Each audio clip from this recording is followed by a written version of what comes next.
Believe it or not, we are now under 2 weeks away from opening night in the Ontario Hockey League when North Bay will play the Colts in Barrie and the defending OHL champion Peterborough Petes will be at home to the Kingston Frontenacs 13 days from today. My name's Mike Farwell. That guy over there is Dan Mahar. This is the OHL Podcast. Send us an email anytime, ohlpodcast@rogers.com. You can offer feedback. You can offer ideas, things you want to hear discussed, or just tell us how much you love the podcast. Give it a like, a subscribe, and a review at any time. Tell a friend about what it is you're listening to. Dan, as we begin this episode, I'm thinking of one word, and that word is blowout. I know it's the preseason, pardon me, but I'm not sure how good a game that gets to a score of 11-0 is for anyone. We talk about this a lot in international play when more powerful hockey countries are playing against lesser hockey countries, but I just don't know what we're learning about anything when we see a score that gets to as far as 11-0, ultimately ends up 11-3, which is a preseason score we had in the O earlier this week. Yeah, we all hate blowouts. I think either end of them. I hated playing in them on either side of it. It's just when you're on the good side of it, do I keep trying? What's the protocol here? What's etiquette? If you're on the wrong side of it, for obvious reasons, and fans don't like them either. You're just sitting there watching this meaningless game where it's getting run up, and you don't want to offend your opponent. And all those things come into play. Although I am reminded of thing some coaches used to swear by is that you learn more about a player in a blowout loss than in any other situation, because who's still bringing it, who wants to take something positive from it, who's trying to the bitter end, those kind of things. But I still feel you're stretching a little because you don't get a whole lot out of it when it's 11-0. I'm reminded of a story many years ago. I think it was around 2012, 2013. Anyway, and we just recently had Connor Crisp on this podcast. He was the forward for the Erie Otters that got called in to be an emergency goaltender during a game in St. Catharines against the Ice Dogs. And tell you what, the Ice Dogs showed zero mercy in running up the score. To your point, Dan, what do you do if you're the team on the winning side of that? Do you pad the stats, which it looked like the Ice Dogs were doing back then? You can go back and listen to the episode with Connor Crisp to get his perspective on all of it a decade and a bit later. But I I think about this particularly in junior hockey too. And if you're missing it, like we try really hard, even though we're based in Kitchener, to not make this all about the Kitchener Rangers. It's just that's the game that was played. It was Kitchener over Oshawa. And I wonder from both sides. One, if you're a young player on the Kitchener Rangers, does this fill your head with all kinds of things like, oh boy, this league is easy and I'm just going to have the easiest time, a guy like Carson Rakoff, even though he's not new to the league. But when you put up 5 points in a game, you're probably feeling like a world beater, at least for 24 hours afterwards.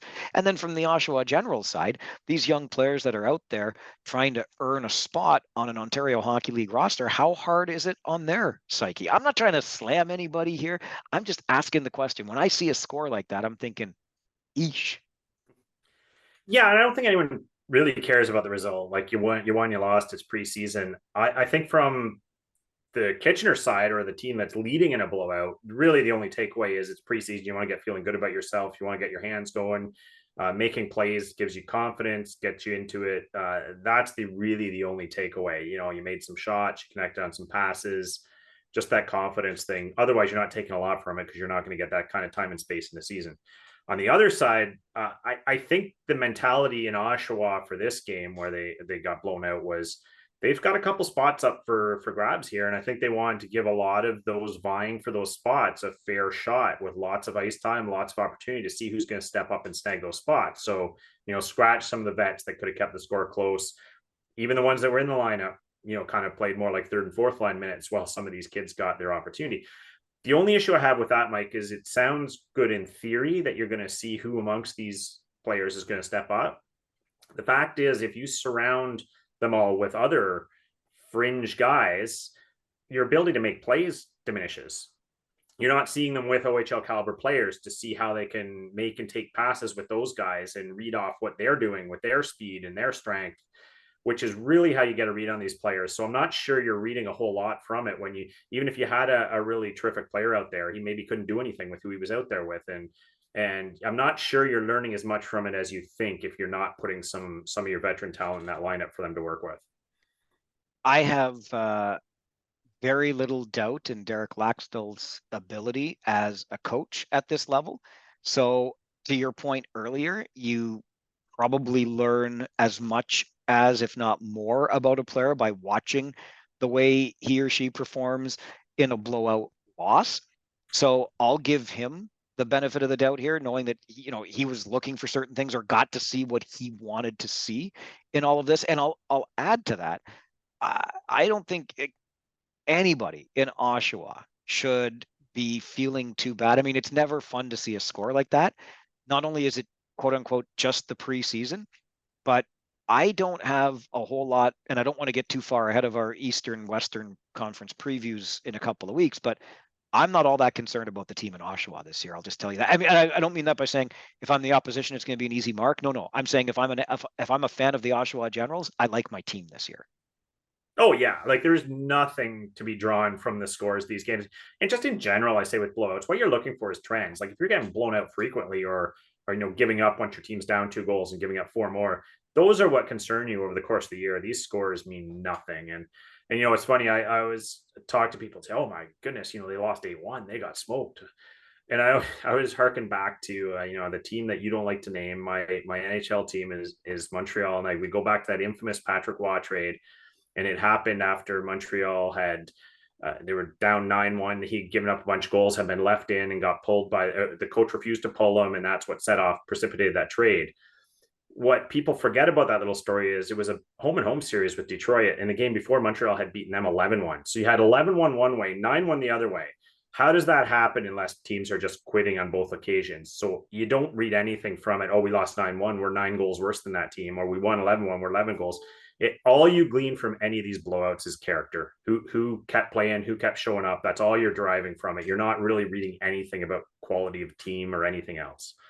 Having been on both sides of those equations, much like you, I don't know if you can pick one side or the other as being a better or worse position to be in. Like psychologically, it's just so defeating where it seems like everything is going into your net. On the other side, I think I might argue that, for example, if I'm UC Ahokas, I'm a little bit more worried about my team, the Kitchener Rangers, because it is way too easy to fall into bad habits. And you saw the Oshawa Generals score 3 goals in the late going. The Rangers have already blown leads in the preseason. Again, I know, quote unquote, just the preseason, but I just think there's a greater possibility of the bad habits carrying over into the next game from the winning team than there is for that team that got shelled. They can just turn the page, get back out there the next time. I think those bad habits have a tendency to carry over, and you got to be careful of that. I think there's a lot of coaches out there, Mike, that would agree with you, and I think there's a lot of evidence that shows that a blowout win doesn't do a team much good. I think a lot of coaches dread them. I know I did. I would dread them because, like you said, the bad habits, just work ethic and effort when you think things are going to come easily. And often your next game after a blowout win is one of the ugliest, most sloppy games you will play. I think you can take a lot more from blowout loss. No one ever likes to suffer them. You don't want your team to get blown out, but I think you have a lot more to build off of from there and see what comes out the next game than if you blow a team out. I'm going to add one more piece to this, and I'm going to add it because I will admit, as I change sports to mix metaphors here, but I'm a Pittsburgh Steelers fan.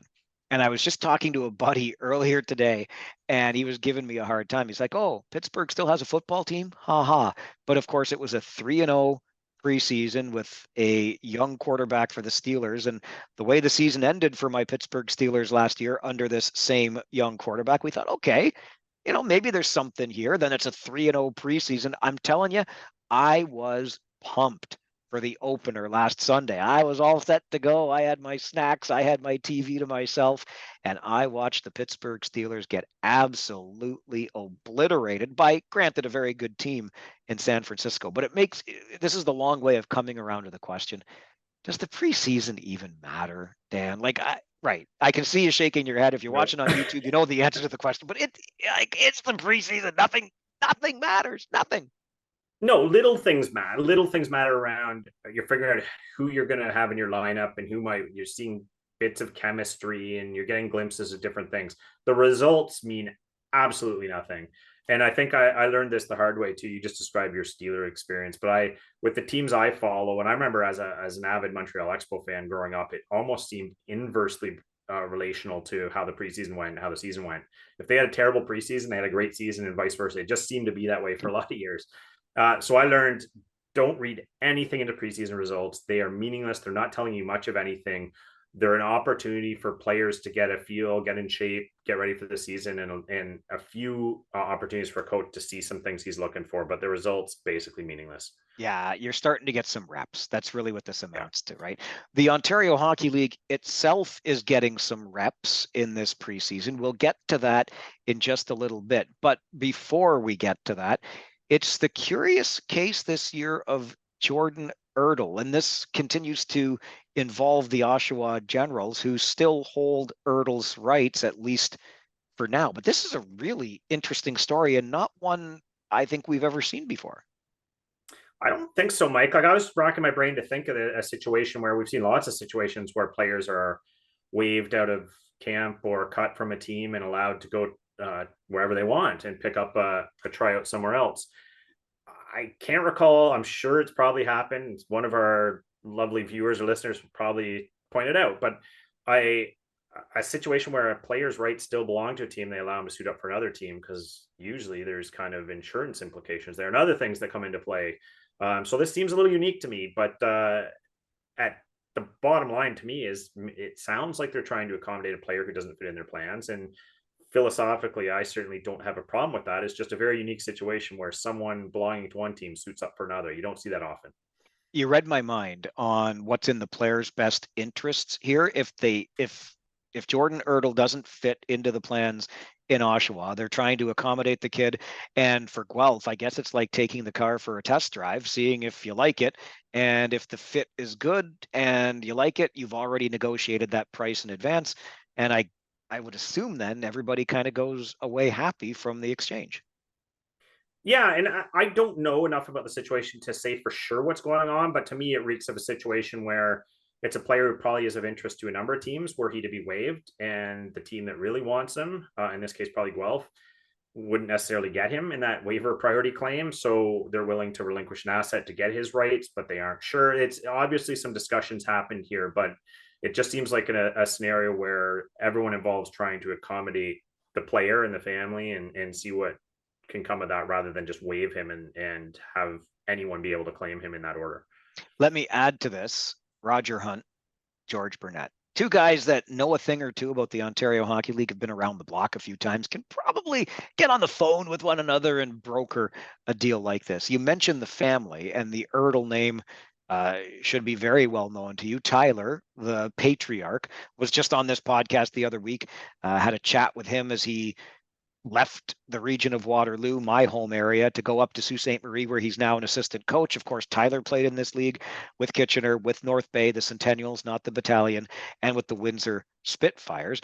His other son, Jordan's brother, Justin, a Dallas Stars prospect and a heck of a power forward up in North Bay, where Dad played for a little bit too. So the Ertel name is becoming rather synonymous with the Ontario Hockey League. And how much fun is it going to be for Tyler to be behind the Sioux bench when he plays either North Bay or potentially, the way it looks for Jordyn, Guelph this coming season?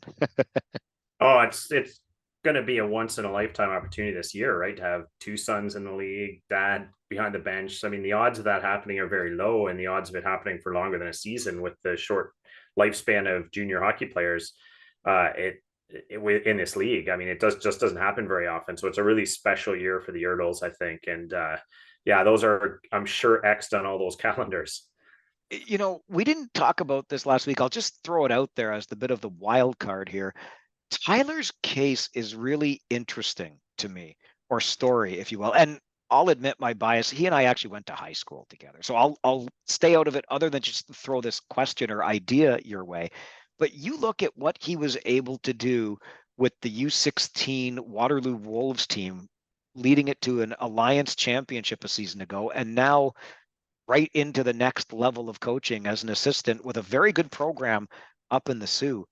I can't help but think Tyler Ertel is on some kind of track here, fast or otherwise, to a head coaching position in this league and maybe something beyond. Well, if we're stating our biases, like I'm not going to profess to be have gone to school with him, Mike, but he grew up literally a stone's throw from me, and so I got to follow his OHL career as he progressed through it. And for those that weren't around then or forget, Tyler Ertel was a phenomenal hockey player in the OHL, right at the top of the scoring chart, just an incredibly offensively talented player. And then got into the coaching ranks. He runs his hockey schools here and whatnot. But with the Waterloo Wolves U16, what a phenomenal job he did. And you can talk about on the individual level with players like Brady Martin being developed under that program, as well as a number of others. But just the success of the team, getting to the OHL Cup semifinals, etc.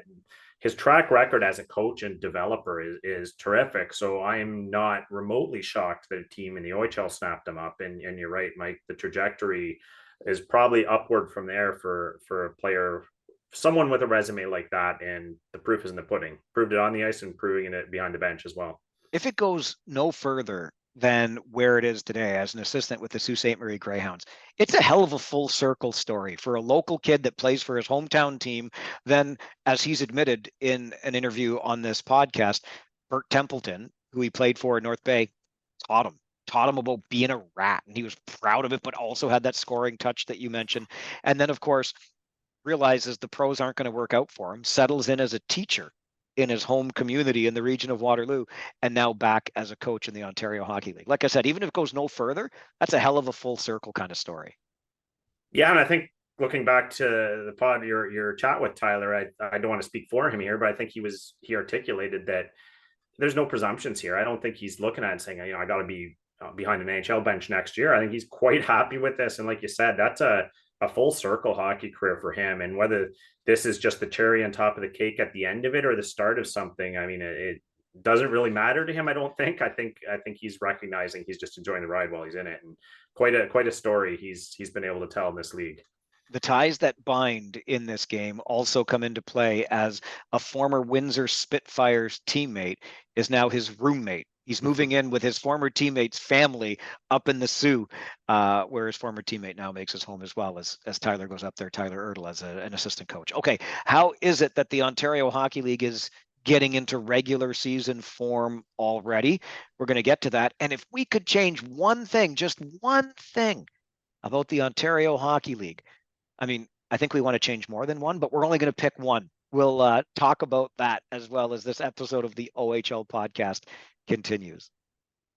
Okay, Dan, it was not lost on me that here we are just midway really through the preseason, just under 2 weeks until the regular season, as I already mentioned, and the Ontario Hockey League already doling out the suspensions. And what is interesting to me is that the suspensions ain't preseason suspensions. You're sitting for the regular season, Connor Walton of the Sudbury Wolves, checking from behind versus checking from behind versus the Sioux. He did the check from behind versus the Sioux, right. and that was in a preseason game, but he's going to be suspended for one regular season game, which I find kind of interesting. The other one, though, even more so, this is Peterborough. Quentin Page did not like Tristan Delisle of Oshawa's check. You could argue from behind, but he nails a Pete into the boards, and Page wants to answer for that. So he drops the gloves, except Delisle wasn't really interested in dropping the gloves. And so Page gets one preseason and 3 regular season games by way of suspension for going after a defenseless or unwilling combatant. So the league not shy about doling out the discipline here. No, and I think it's a good thing, Mike. Like you don't want these plays, and the last thing you want is someone getting injured seriously in a meaningless preseason game.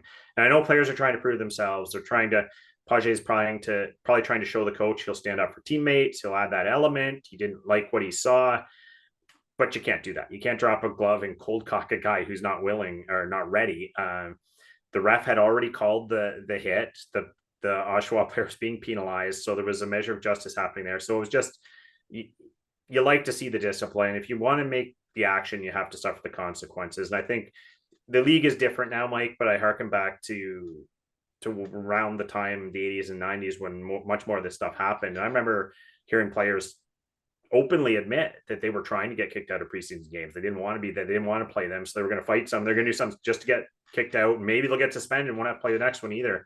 So that mentality obviously is long gone, but you have to worry about that. And who knows, maybe there's some rough player in the preseason that's not going to be around for the season, wants to make a name for himself or settle a score when he knows it's not going to suffer the consequences because he's going to get cut anyway. So these dynamics are at play. You just got to make sure the punishments are severe enough to deter them.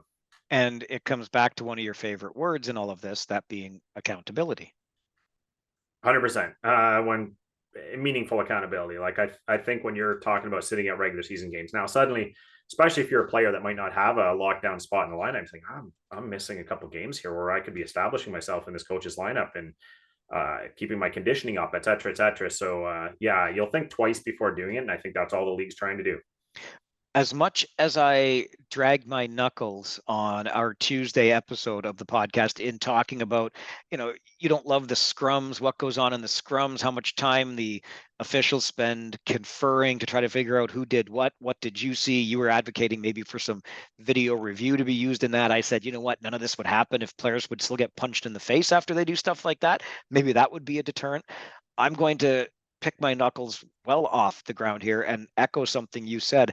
I really like what the league is doing here, because even in the preseason, it is showing these guys where the bar is. I mean, you check a player from behind and risk injuring that player, you're going to sit not for a preseason game, but for a regular season game. Connor Walton of the Sudbury Wolves, and the Page example is another good one.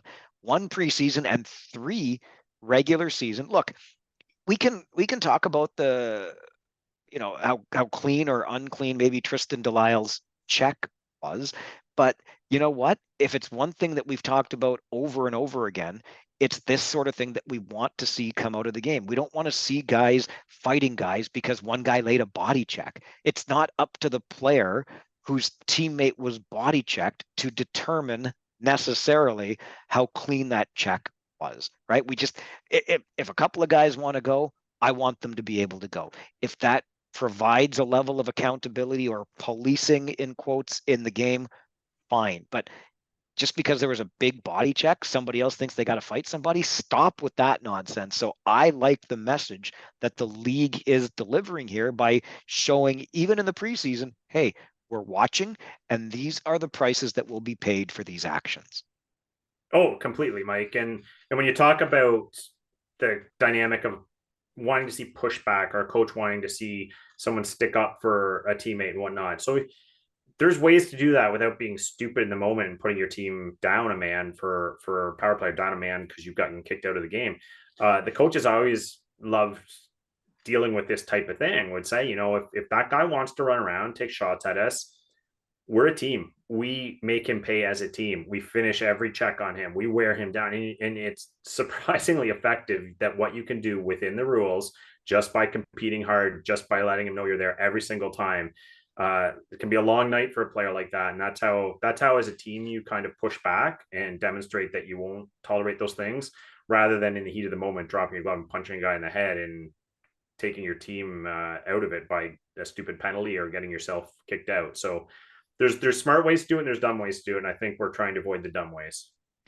Okay. Admittedly, this is a really big question, kind of like the one we talked about on Tuesday, when it's which player do you think is poised for a big season? And we limited ourselves to just that one player, even though we had a dozen or more names running through our minds. There are probably a handful easily that we could arrive at pretty quickly when we ask the question, a handful of answers, that is, when we ask the question, if you could change one thing, you only get to pick the one, but if you could change that one thing about the Ontario Hockey League, what would that one thing be? You are welcome to share your answer, OHL Podcast at Rogers.com. That's the email, or tweet Dan or I at Dan Mahar at Farwell _ OHL.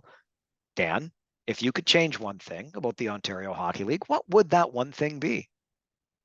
Well, Mike, I think I have a list of a few, and I'm not saying there's a lot about the league I hate. I'm just saying there's always a few things you would change, but I tried to prioritize them top to bottom. And again, I hope I'm not taking yours. But for me, number one, I'm going to keep it to my one, is the balance of the schedule. That's the one thing I would change. I get for travel cost reasons why they do it. I do not love the argument of trying to build rivalries. I think rivalries build naturally, especially during the playoffs.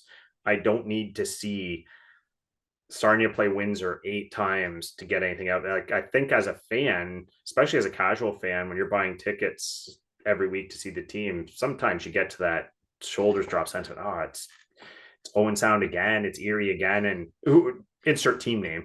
But I think variety is the spice of life, and I think you want to see the league, you want to see the players, and it's a shame when you get the best players in the league that are playing in the other conference come to your city once. What happens if you miss that game, or he has an off game, or he's injured, or the opportunity to see all of these players?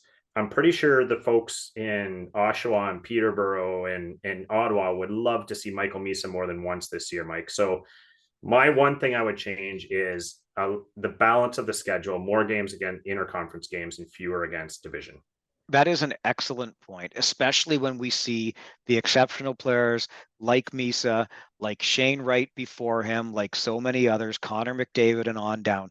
If you miss them or only get to see them one time over 3 years, whatever the case may be, you're spot on. And I sometimes feel as though I'm I'm a little bit biased because I have to travel to the other games. So not only, if you're seeing a team 4 times in your market, I'm seeing them 8 times total going back and forth. And it does get to be a little bit, makes my job easier. I'll tell you that. You learn the players' names and numbers pretty quickly that way. But when you think about a rebalanced schedule, have you given any thought as to what that would look like for you? Yeah, I mean, you can play with the numbers a little of number of games, but I think at a bare minimum, you want to play each team 4 times. And I know that adds up pretty quickly. You talk 19 teams, you do the math, that's pretty much a full schedule right there. But I would love to see every team visit each building twice. And I know some people are going to yell and scream and say, no, I love the rivalries. I love seeing London 6 or 8 times. Personally, I don't. I love seeing the whole league. I love learning all the players. You're going to get the intensity regardless. So yeah, I would love to see each team visit twice. And I know that might require almost a completely balanced schedule just based on the math, where you don't get extra games against certain teams, or maybe you tweak it to 3 for the other conference, 2 home games, you rotate year to year. But I just think you got to add at least 1 or 2 games for every team in every market. Yeah, I love the idea. And I alluded to this in our Tuesday episode of playing 3 times, pardon me, against that other conference. So if you went 4 times against every other team, you're going to have to expand the schedule because that's 76 games, right?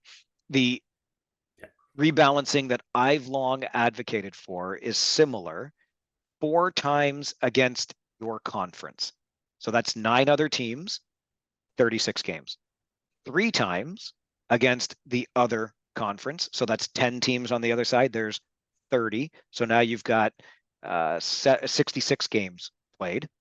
And then you add 2 more quote unquote rivalry games, even though I take your point. I think it's very well made that rivalries generate themselves. But I think if you do that, and then when you're traveling, when you're playing an odd number of games against that other conference, so let's just use the London Knights as an example and the Ottawa 67. So they're going to play each other 3 times every season. This year, London would travel to Ottawa twice, and the next year, Ottawa would travel to London twice. It's harder on the teams that are further away. Remember, Windsor and Ottawa have a whale of a distance to travel. Sault Ste. Marie and Erie have a whale of a distance to travel. And there will be additional costs and some factors to work in here. But I'm with you on a rebalancing.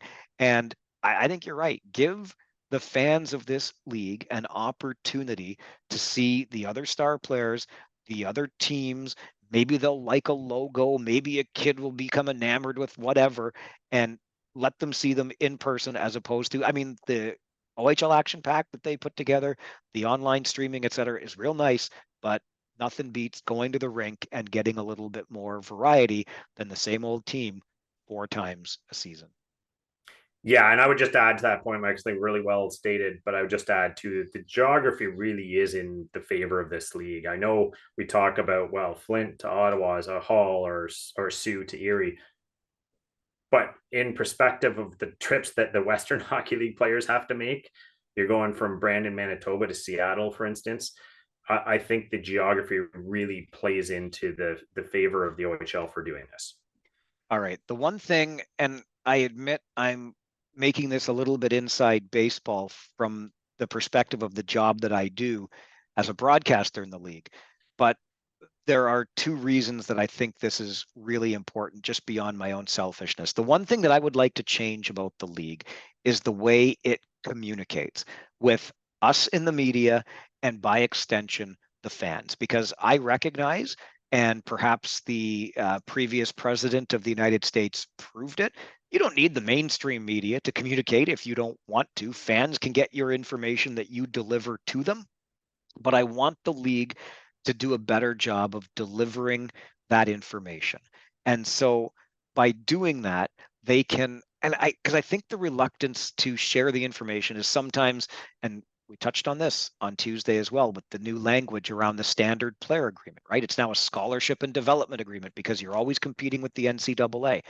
There is a sense, rightly or wrongly, perhaps a little bit rightly, that the NCAA is a safer, again, I'm using the quotes here, league. You don't see as many of the big crushing body checks and some of the injuries, et cetera, that you might see in the Ontario Hockey League. And I think sometimes when it comes to having to administer discipline, the league is reluctant to share that information because it doesn't want to have a bad look or a bad reputation.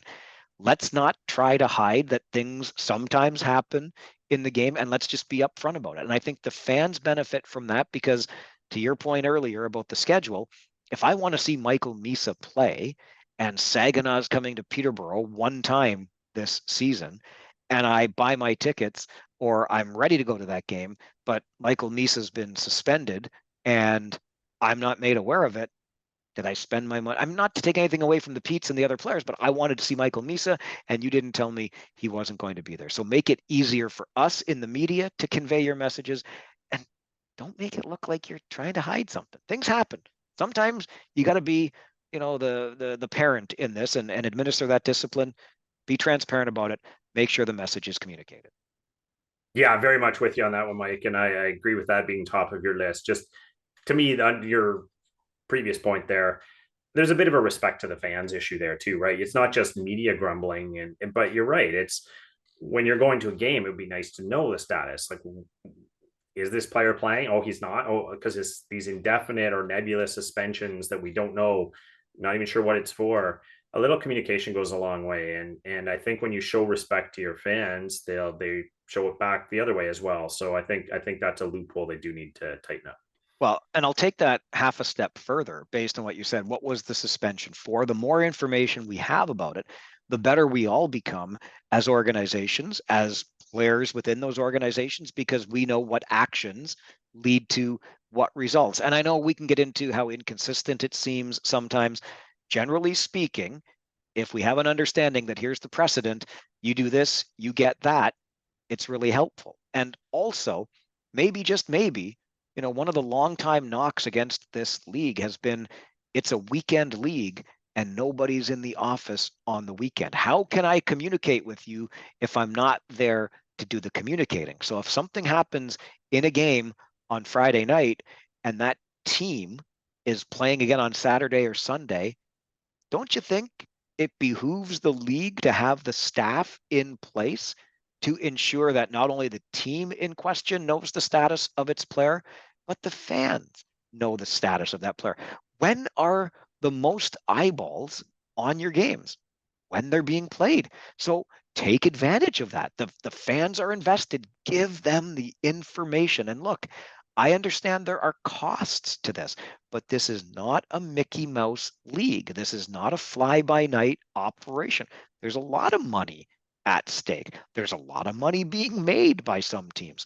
Let's treat it like the world-class organization the league is, and put somebody in place on the weekend that can communicate those messages effectively. For sure. And the old principle too, that the league seems like they're afraid of reactions or criticism or negativity, so they kind of conceal some of this. But the more people are talking about your league, the better. And that's that. I know nobody wants to hear negativity or criticism, and people might, yeah, there are going to be people that say, "Oh, you're an idiot. That suspension's too long, or it wasn't enough." You're going to get some of that seems critical of you and negative about you, but it means more people are talking about your league. And when more people talk about your league, more people are aware of your league, more people buy tickets to your league, the profile goes up. Yeah, you don't want it to all be negative and about suspensions and this and that, but it generates buzz. Because guess what? Those people that just talked about the suspension go see your games. Then they're talking about a goal. Then they're talking about a pass. Then they're talking about the excitement. That all generates more buzz and more profile for your league and ultimately more dollars. So I think you got to think about big picture here. Do you think the commissioner in waiting is listening to this podcast? Do you think we might be giving him a tip or two to bring into his role that he assumes a year from now? Maybe. I mean, I was kind of hoping it was going to be you. So if so, then we're in good shape. But that's vote number one. OHL Board of Governors. That's one vote for Farwell for commissioner. You can add to it. OHL Podcast at Rogers.com. He's Dan Mahar. Find him on Twitter at Dan Mahar. I'm Mike Farwell on Twitter at Farwell_OHL. Give us a like, give us a review, tell a friend about this podcast, and be ready for your next episode, which will come out on Tuesday.